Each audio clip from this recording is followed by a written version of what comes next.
بسم الله الرحمن الرحيم الحمد لله رب العالمين والصلاة والسلام على أشرف الأنبياء وسيد المرسلين نبينا محمد وعلى آله وصحبه أجمعين أما بعد قال الله جل وعلا في كلامه المجيد أعوذ بالله من الشيطان الرجيم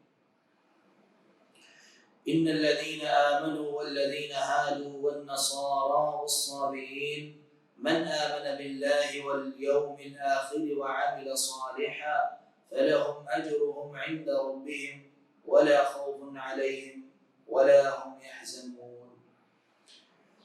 سورہ بقرہ کی تفسیر کا درس جاری ہے اور جو آیت کریمہ میں نے آپ کے سامنے پڑھی ہے اس کا ترجمہ بیان کرتے ہیں. ان الذین بے شک وہ لوگ جو آمنو ایمان لائے، والذین اور وہ لوگ ہادو جو یہودی ہوئے، والنصارى اور نصارہ جسے عام طور پہ ہم عیسائی کہتے ہیں، والصابئین اور وہ لوگ جو صابئین ہیں. چار قسم کے لوگوں کا یہاں ذکر آیا ہے. پہلے آمنو ایمان لائے، دوسرے وہ لوگ ہادو والذین ہادو ایمان والوں کو الگ بیان کیا گیا ہے. ان الذین آمنوا والذین ہادو والنصارى والصابئین، تین لوگ اکٹھے آئے، یہودی، نصارہ، صابئین. اور یہاں ٹوٹل کل ملا کے چار قسم کے لوگ ہو گئے. ایمان والے، یہاں ایمان والے آمنوا سے مراد اللہ کے رسول صلی اللہ علیہ وسلم پہ ایمان لانے والے لوگ یعنی صحابہ کرام مسلمان.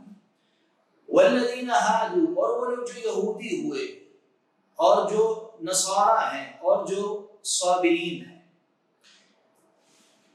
ان چاروں کا ذکر کرنے کے بعد اللہ تعالیٰ نے فرمایا من آمن باللہ والیوم الآخر، جو بھی ان میں سے اللہ پہ ایمان لایا اور آخرت کے دن پہ، وعمل صالحا اور جو نیک عمل کرے گا، اعمال صالحہ کرے گا، فلہم اجرہم عند ربہم تو ان کے لیے ان کا اجر عند ربہم ان کے رب کے ہاں ہے، ان کے رب کے پاس ان کے لیے ان کا اجر ہے.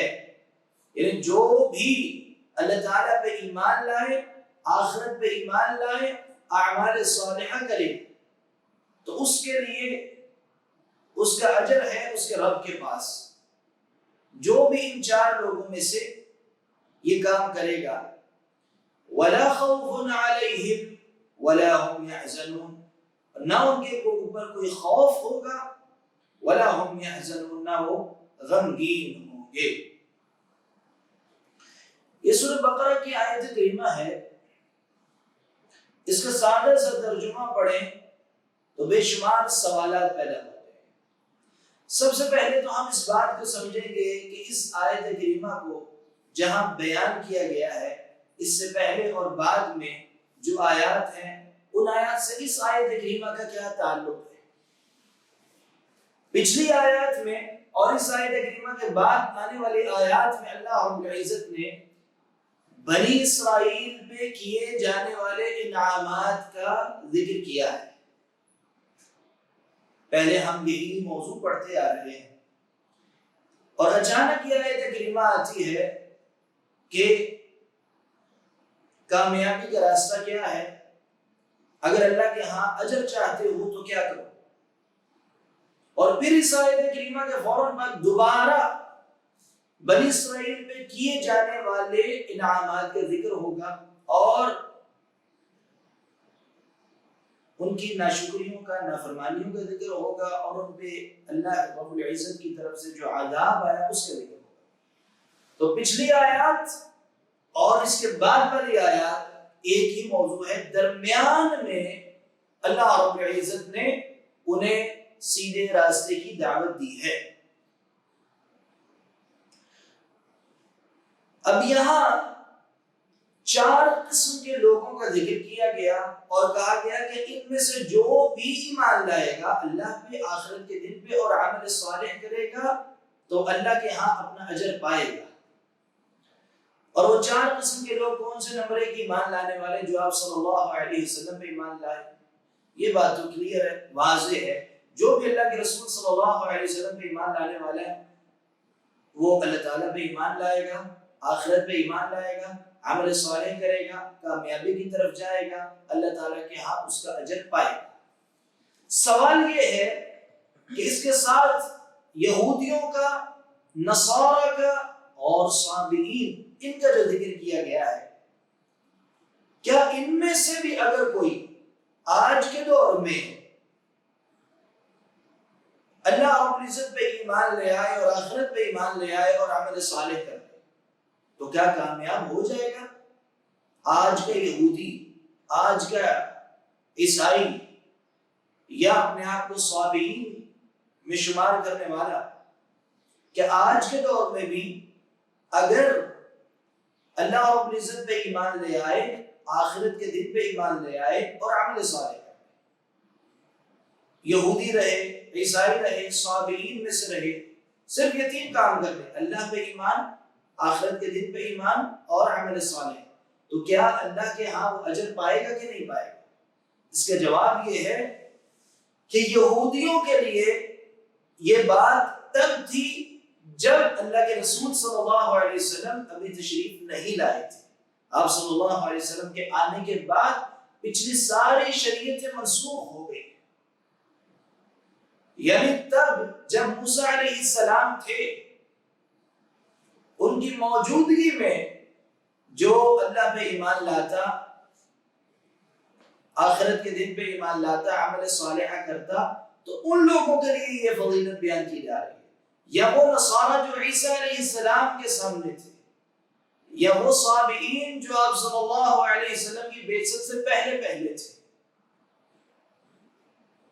لیکن جب اللہ کے رسول صلی اللہ علیہ وسلم آ گئے تو تب تمام انسانوں کے لیے لازمی ہے کہ وہ آپ صلی اللہ علیہ وسلم پہ ایمان لائیں.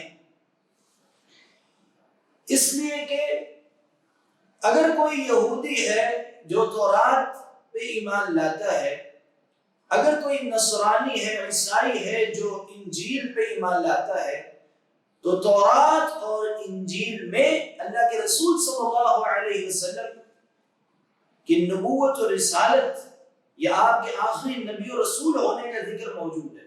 تو تورات اور انجیل پہ ایمان لانے والے کے لیے لازمی ہے کہ تورات پہ اگر وہ ایمان لاتا ہے تو اس میں ذکر اور یہاں پیشن گوئی جو اللہ کے رسول کے بارے میں کی گئی، جو خوشخبری دی گئی، اس کو پورا کرتے ہوئے اللہ کے رسول پہ ایمان لائے. تو اس آیت کریمہ کا یہ معنی نہیں ہے جیسے کہ بعض لوگ یہ سمجھتے ہیں اور اس آیت کی تفسیر غلط انداز میں لے لیتے ہیں کہ اگر کوئی آج بھی یہودی اللہ پہ ایمان لے آنے کے بعد، آخرت کے دن پہ ایمان لانے کے بعد اچھے عمل کرے گا تو وہ نجات پالے گا. نہیں، ہرگز نہیں. یہ آیت کریمہ میں جو یہودیوں کا، نصارہ کا، صابئین کا ذکر آیا ہے، یہ تب تھا جب آپ صلی اللہ علیہ وسلم ابھی دنیا میں تشریف نہیں لائے تھے. آپ کے آنے کے بعد آپ صلی اللہ علیہ وسلم پہ ایمان لانا ضروری ہے. یہودیت کو ترک کرنا، نصرانیت کو ترک کرنا، اللہ کے رسول کی رسالت پہ ایمان لا کے مسلمان ہونا ضروری ہے. تو تب عمل صالح جو کرے گا تو اسے فائدہ دے گا. تو یہاں جو اس آیت کریمہ میں بات کی جا رہی ہے وہ اللہ کے رسول صلی اللہ علیہ وسلم کی آمد اور بعثت سے پہلے تک تھا. اس کے بارے میں ایک حدیث مبارکہ میں آتا ہے، صحیح مسلم میں روایت ہے، آپ صلی اللہ علیہ وسلم نے ارشاد فرمایا: والذی نفس محمد بیدہ لا يسمع بی احد من هذه الامة یہودی ولا نصرانی ثم يموت ولم يؤمن بالذی ارسلت به الا كان من اصحاب النار. اللہ کے رسول صلی اللہ علیہ وسلم فرماتے ہیں، اس ذات کی قسم جس کے ہاتھ میں میری جان ہے، اس امت کا کوئی بھی یہودی یا عیسائی جو میرے بارے میں سن لے پھر وہ مجھ پہ ایمان نہ لائے تو کیا ہوگا اس کے ساتھ؟ الا كان من اصحاب النار، تو وہ آگ میں داخل ہونے والوں میں ہوگا، آگ والے اصحاب میں سے ہوگا۔ تو اس آیت کریمہ سے اگر کوئی یہ دلیل لیتا ہے، یا بعض اوقات آج مسلمانوں میں بعض لوگ ایسے موجود ہیں جو یہ کہتے ہیں کہ اگر کوئی مسلمان اپنے آپ کو نہیں بھی کہتا یہودی ہے اور عیسائی ہے، اچھے عمل کر لے تو وہ نجات پا لے گا۔ ضروری نہیں کہ مسلمان ہونا لازمی ہے، کوئی بھی اگر اچھے عمل کرتا ہے، عمل صالح کرتا ہے تو وہ نجات پا لے گا، اچھا بدلہ اسے ملے گا۔ اور دلیل یہاں سے اگر بھی لے لے کہ اللہ رب العزت نے یہودیوں کا، نصارہ کا، صابئین کا ذکر کیا ہے کہ ان میں سے جو بھی اللہ پہ ایمان لائے، آخرت کے دن پہ اوپر ایمان لائے اور عمل صالح کرے تو اسے اچھا بدلہ ملے گا یا نجات مل جائے گی۔ تو اس کا جواب یہ ہے کہ ان کے لیے یہ جو بات بیان کی گئی ہے آپ صلی اللہ علیہ وسلم کی بعثت سے پہلے تک تھی، اور اس کی دلیل کیا ہے؟ دوسری آیات اور احادیث مبارکہ کہ جن میں اللہ کے رسول صلی اللہ علیہ وسلم پہ ایمان لانا لازمی قرار دیا گیا ہے۔ آج کے دور میں جو بھی بندہ ہے وہ اللہ تعالیٰ پہ ایمان تبھی لا سکتا ہے جب اللہ کے رسول پہ ایمان لائے گا، کیونکہ آپ صلی اللہ علیہ وسلم پہ ایمان لائیں گے تو آپ صلی اللہ علیہ وسلم نے ہی اللہ رب العزت پہ ایمان لانے کا راستہ دکھایا ہے۔ تو اللہ کے رسول کی رسالت پہ ایمان لانا یہاں شامل ہے۔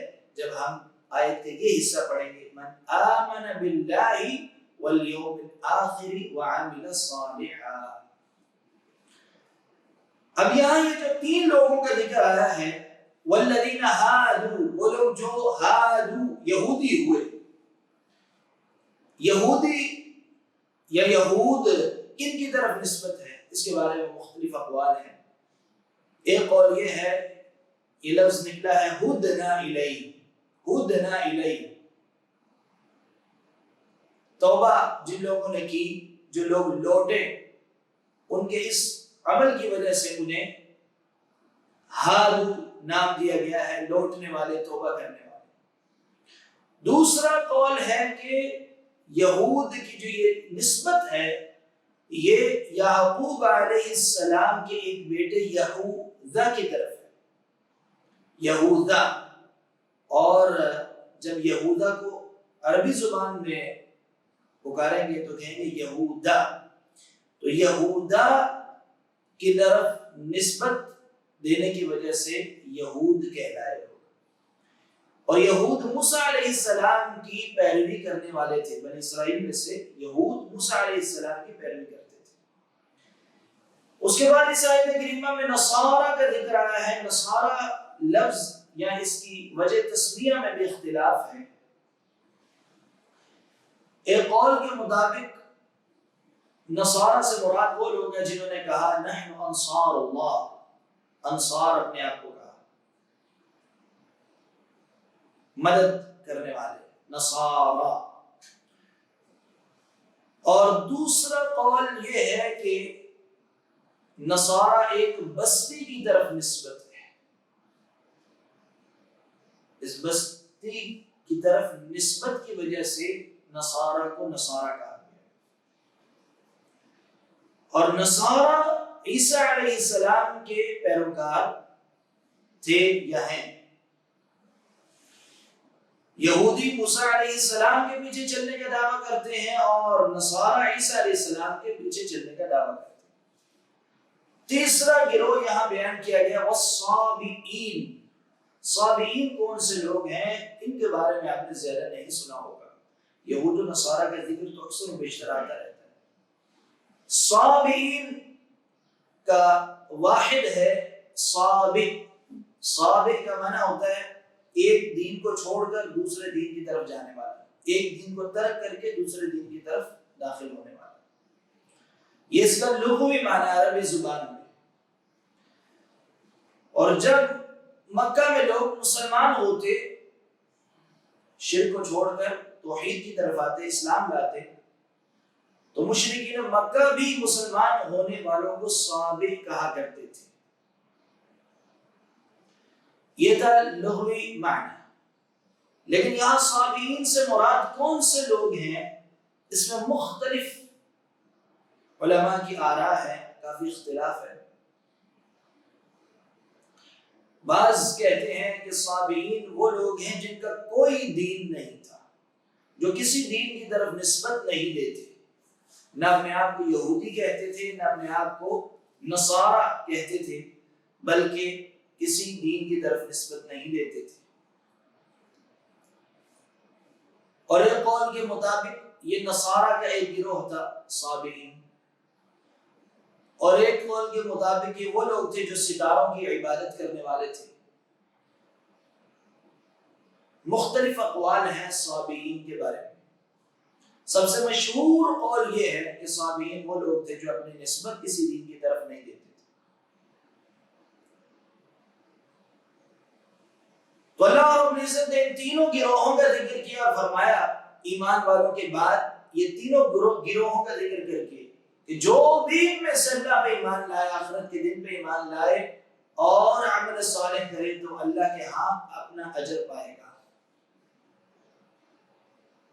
لیکن ایک شرط ضروری ہے کہ اللہ پہ ایمان لانے کے ساتھ اللہ کے رسول صلی اللہ علیہ وسلم پہ بھی ایمان لانا ضروری ہے، یعنی مسلمان ہونا ضروری ہے۔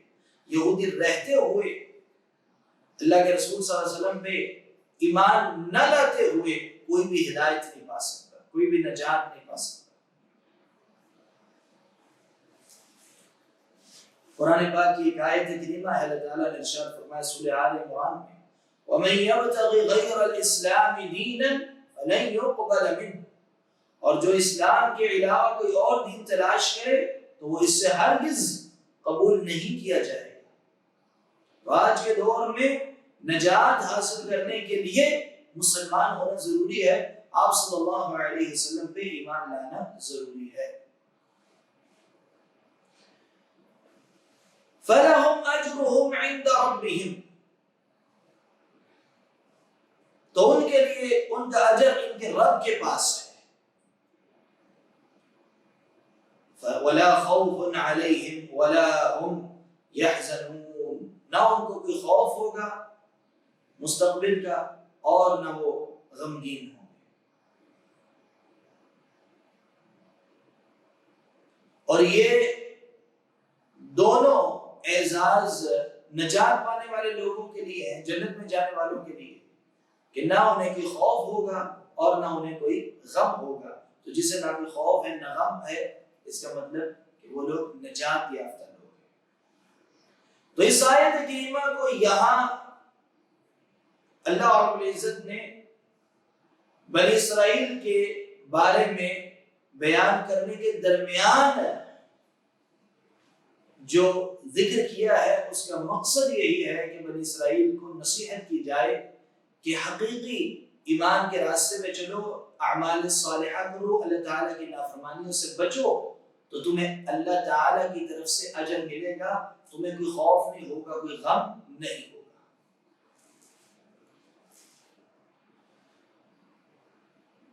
یہ دعوت حق دینے کے بعد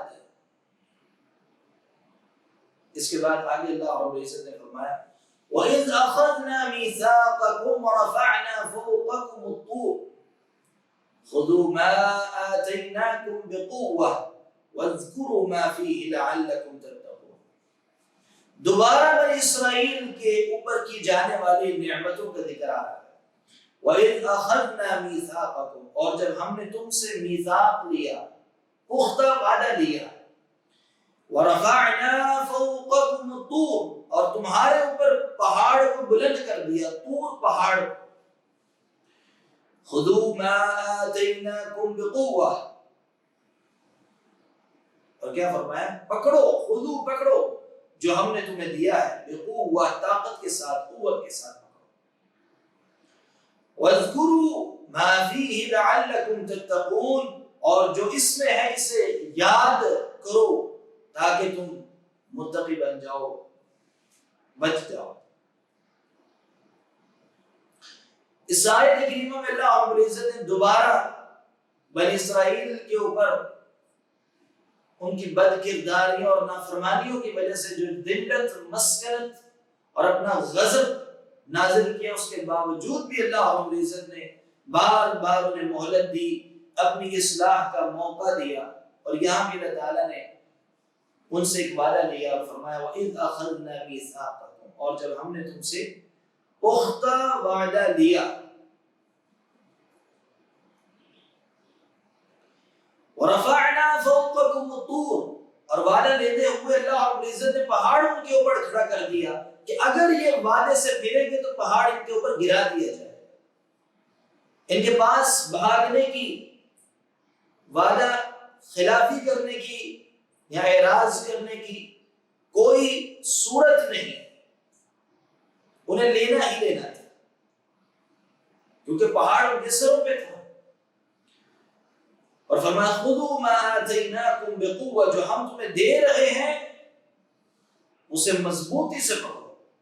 اور کیا دے رہے ہیں؟ اللہ رب العزت نے کیا دیا؟ یہاں اس کے صراحت سے ذکر تو نہیں آیا کہ اللہ تعالیٰ نے کیا دیا اور کس کے بارے میں کہا کہ مضبوطی سے پکڑو، لیکن دوسری آیات میں اس کی صراحت موجود ہے کہ یہاں جو پکڑنے کا حکم دیا گیا اس سے مراد اللہ رب العزت کی کتاب ہے اور اس میں بیان کردہ احکامات ہیں کہ اسے پکڑ کے رکھو، اس پہ عمل کرو. اگر اس سے پھرے تو پہاڑ تمہارے سر پہ اوپر سے گر جائے گا، نیست و نابود ہو جاؤ گے، ہلاک و برباد ہو جاؤ گے. یہاں ایک سوال پیدا ہوتا ہے کہ کیا زبردستی جبر کے ساتھ عمل کروانا جائز ہے؟ اس آیت کریمہ میں واضح طور پہ دلیل مل رہی ہے کہ جو ایمان کا دعویٰ کر لے، اسلام کا دعویٰ کر لے، اس پہ زبردستی بھی ہو سکتی ہے. اللہ رب العزت نے یہاں بنی اسرائیل سے جب وعدہ لیا تو ان کے اوپر پہاڑ کھڑا کر دیا، زبردستی کی ان کے اوپر. تو بعض اوقات زبردستی کی جا سکتی ہے، جبر کیا جا سکتا ہے. اللہ کے رسول صلی اللہ علیہ وسلم کی حدیث مبارکہ ہے کہ جب بچہ بڑا ہو جائے، 10 سال کا ہو جائے، تو اس کو زبردستی نماز پڑھانے کا حکم ہے. حاکم وقت زبردستی لوگوں کے اوپر دین کو نافذ کر سکتا ہے، لوگوں کو عمل کروانے کے لیے مجبور کر سکتا ہے. اگر کوئی نماز نہیں پڑھ رہا تو نماز پڑھوائے گا لوگوں سے. اللہ کے رسول صلی اللہ علیہ وسلم نے بھی اس قسم کے خیالات کا اظہار کیا. مختلف احادیث میں ہمیں ملتا ہے کہ جو لوگ گھروں میں نماز پڑھتے تھے، آپ صلی اللہ علیہ وسلم نے ان کے لیے کیا فرمایا؟ اگر عورتوں اور بچوں کا ڈر نہ ہو تو میں کسی کو کہوں کہ میری جگہ نماز پڑھائے اور ان لوگوں کے میں گھروں کو آگ لگا دوں جو استطاعت کے باوجود مسجد نہیں آتے. تو جو اسلام میں داخل ہو گیا، ایمان میں داخل ہو گیا، اس کے اوپر سختی کی جا سکتی ہے اور اس کی مختلف شکلیں ہیں، اس کی تفصیل ہے. لیکن اگر کوئی یہ کہے، مطلقاً انکار کر دے کہ اسلام میں جو چاہے نماز پڑھے، جو چاہے نہ پڑھے، کوئی روک ٹوک نہیں، نہ کسی کو کہنا چاہیے نہ ٹوکنا چاہیے، کوئی زکوٰۃ دے یا نہ دے، کوئی کسی کو روک ٹوک نہیں. حضرت ابوبکر صدیق رضی اللہ عنہ نے مانعین زکوٰۃ کے خلاف قتال کیا ہے. تو جو اسلام میں داخل ہو گیا ہے اور جو اسلام میں داخل نہیں ہوا، دونوں برابر نہیں. جو اسلام میں داخل ہو گیا اس کے اوپر اب پابندی کرنا لازمی ہے. اگر وہ اسلام کی پابندی نہیں کرے گا تو حاکم وقت اس سے کروائے گا. یہ اسی طرح ہے، اس کی مثال کہ ایک بچہ اگر کسی اسکول میں داخل ہوتا ہے تو اسکول کے قوانین اور نظام کی پابندی کرنا اس پہ لازمی ہو جائے گا. لازماً اسے کرنا ہی پڑے گا، اس کے پاس کوئی اور راستہ نہیں. لیکن اگر اسکول میں داخل ہی نہیں ہوا، اس اسکول کے قوانین اس پہ لاگو نہیں ہوتے. ایک بندہ ایک ملک میں داخل ہو گیا تو اس ملک کے قوانین اس پہ لاگو ہوں گے، اسے ان قوانین کی پابندی کرنی پڑے گی، اس نظام میں رہنا پڑے گا. اگر نہیں چلے گا تو اس کو سزائیں بھی ملیں، لیکن جب تک وہ اس ملک سے باہر ہے، داخل نہیں ہوا، تب تک وہ آزاد ہے، وہ ملک والے باہر والے کو سزا نہیں دے سکتے۔ تو اسی طرح ہم کسی کو زبردستی مسلمان تو نہیں کر سکتے، لیکن اگر کوئی مسلمان ہے تو مختلف صورتوں میں اس سے عمل کروایا جائے گا زبردستی، اور اس کی کئی مثالیں قرآن و حدیث میں موجود ہیں۔ اگر جس میں تفصیل ہے، ہر کوئی دوسرے پہ زبردستی نہیں کرے گا، جس کے پاس استطاعت ہے اور جس کی ذمہ داری ہے، جس کی شریعت کے مطابق ذمہ داری ہے، وہ زبردستی کر سکتا ہے۔ جیسے حاکم وقت ایک باپ اپنے بچوں پہ، تو جو جس کے اختیار ہے شریعت کے مطابق وہ اختیار استعمال کر کے اپنے ماتحت کو دین کی طرف لگا سکتا ہے، اور اس کا لگانا ضروری ہے۔ تو اس آیت کریمہ میں بھی اللہ رب العزت نے ان کے سروں پہ پہاڑ کو بلند کیا اور فرمایا خذوا ما آتیناکم بقوۃ، جو ہم نے تمہیں دیا ہے کتاب، اس کو مضبوطی سے پکڑو۔ تو انہوں نے ڈر سے پکڑ لی۔ وَاذْكُرُوا مَا فِيهِ لَعَلَّكُمْ تَتَّقُونَ، اور اس میں جو ہے اسے یاد کرو، اس پہ عمل کرو، اسے بھولنا نہیں، تاکہ تم بچے رہو۔ اب یہاں ایک اہم بات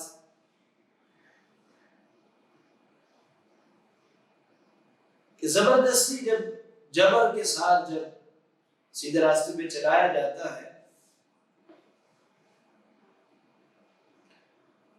تو بندہ تب تک سیدھے راستے پہ رہتا ہے جب تک وہ ڈرتا رہتا ہے اور اس کے اوپر زور چل جاتا ہے، لیکن جو ہی وہ اپنے آپ کو آزاد محسوس کرتا ہے تو دوبارہ پھر جاتا ہے۔ تو جو بات دل کے اندر اتری ہو، بندہ عقل کے ساتھ سوچ سمجھ کے مانے،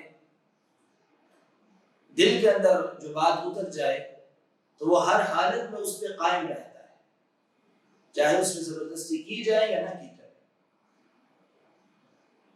لیکن اگر جبر کے ساتھ بات منوائی جائے تو جب تک جبر رہے گا، زبردستی رہے گی، وہ قائم رہے گا بات پہ، جو ہی آپ کا اثر اس سے ہٹا تو وہ اس بات پہ قائم نہیں رہے گا۔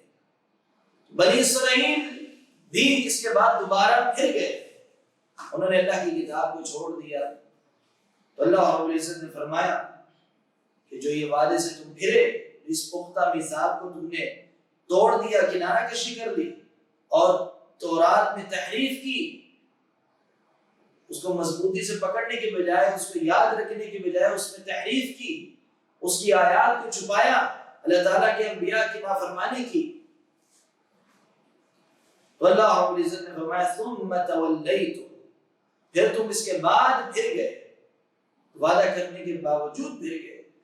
فلولا فضل اللہ علیکم ورحمتہ، اگر تم پہ اللہ کا فضل اور اس کی رحمت نہ ہوتی، لکنتم من الخاسرین، تو تم خسارہ پانے والوں میں سے ہو جاتے، یعنی فوراً تمہارے اوپر اللہ تعالیٰ کی طرف سے عذاب نازل ہو جاتا اور تم ہلاک ہو جاتے، تمہیں توبہ کی مہلت بھی نہ ملتی۔ تو یہ دوبارہ بنی اسرائیل کا کردار اللہ رب العزت نے اس آیت کریمہ میں بیان کیا ہے۔ تو اس سے پچھلی آیت کریمہ میں سیدھے راستے کی نصیحت کی گئی، سیدھا راستہ دکھایا گیا، اور پھر دوبارہ اس آیت کریمہ میں اللہ رب العزت کی طرف سے دی جانے والی نعمت کا ذکر کیا گیا اور ان کی نافرمانی کا ذکر کیا گیا، اور پھر بھی اللہ رب العزت کی نعمت کا ذکر کیا گیا نافرمانی کے باوجود۔ فلولا فضل اللہ علیکم ورحمتہ لکنتم من الخاسرین، اللہ رب العزت کا فضل اور اس کی رحمت تھی جس نے انہیں خسارے سے بچا لیا۔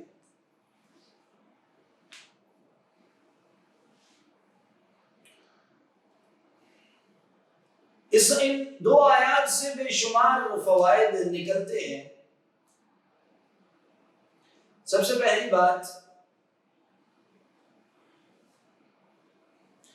اللہ پہ ایمان لانا اور آخرت کے دن پہ ایمان لانا اس کے ثمرات میں سے ہے، اس کے نتائج میں سے ہے کہ جو اللہ پہ ایمان لائے گا اور آخرت کے دن پہ ایمان لائے گا وہ اس اللہ تعالیٰ کی طرف سے اجر حاصل کرے گا، اور اس پہ مستقبل کا خوف نہیں رہے گا اور ماضی کا غم نہیں رہے گا۔ وَلَا خَوْفٌ عَلَيْهِمْ وَلَا هُمْ يَحْزَنُونَ۔ خوف کا تعلق مستقبل کے ساتھ، آنے والے زمانے کے ساتھ، اور غم کا تعلق گزرے ہوئے زمانے کے ساتھ۔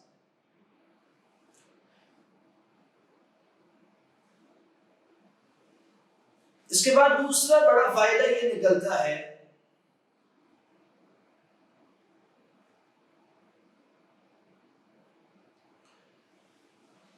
کہ انسان بذات خود اپنے آپ کو ہدایت نہیں دے سکتا ہے، سیدھے راستے پہ چلنے کی توفیق نہیں دیتا، بلکہ یہ توفیق اللہ تعالیٰ کی طرف سے ہوتی ہے۔ تو اس آیت کریمہ میں آتا ہے فَلَوْلَا فَضْلُ اللَّهِ عَلَيْكُمْ وَرَحْمَتُهُ، اگر اللہ کا فضل اور اس کی رحمت نہ ہوتی تو تم خسارہ پانے والوں میں سے ہو جاتے۔ تو اللہ تعالیٰ کا فضل اور اس کی رحمت ہوتی ہے تو بندہ سیدھے راستے پہ چلتا ہے، اسے سیدھے راستے کی توفیق ملتی ہے۔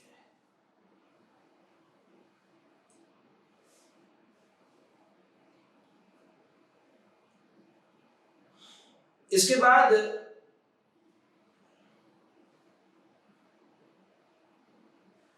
بنی اسرائیل کی سنگ دلی کا ذکر آیا ہے کہ وہ کتنے زیادہ باغی قسم کے لوگ تھے۔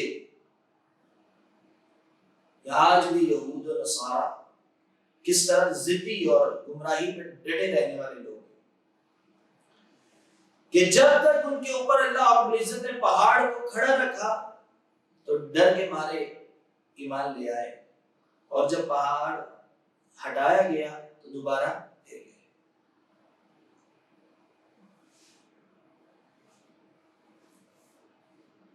اس سے بڑی اہم نقطے کی بات پتہ چلتی ہے کہ جو بندہ اللہ تعالیٰ کی نافرمانیاں کرتا ہے وہ مصیبتوں اور مصائب کا شکار ہو سکتا ہے۔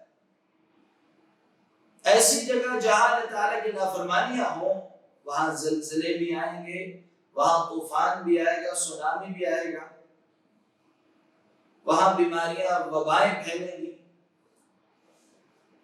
اللہ رب العزت کا وعدہ، پختہ وعدہ، میثاق جو تمام انسانوں سے اللہ تعالیٰ نے کیا ہے، اللہ تعالیٰ کی خالص عبادت کرنے کا، اللہ کے رسول صلی اللہ علیہ وسلم کی پیروی کرنے کا، جب تک یہ وعدے پہ قائم رہیں گے، اسے پورا کرتے رہیں گے تو ہم مصائب اور مشکلات سے بچے رہیں گے، اللہ تعالیٰ کی طرف سے سزاؤں سے بچے رہیں گے۔ لیکن جہاں اللہ تعالیٰ کے احکامات کی بغاوت ہو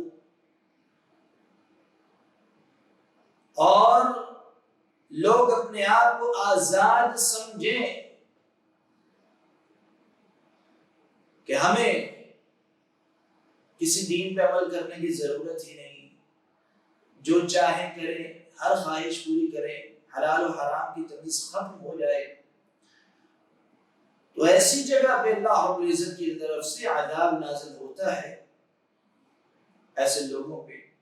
تو ہمیں اللہ تعالیٰ کی ہر حالت میں کتاب کو پکڑ کے رکھنا ہے، اللہ کے رسول صلی اللہ علیہ وسلم کی پیروی کرنی ہے۔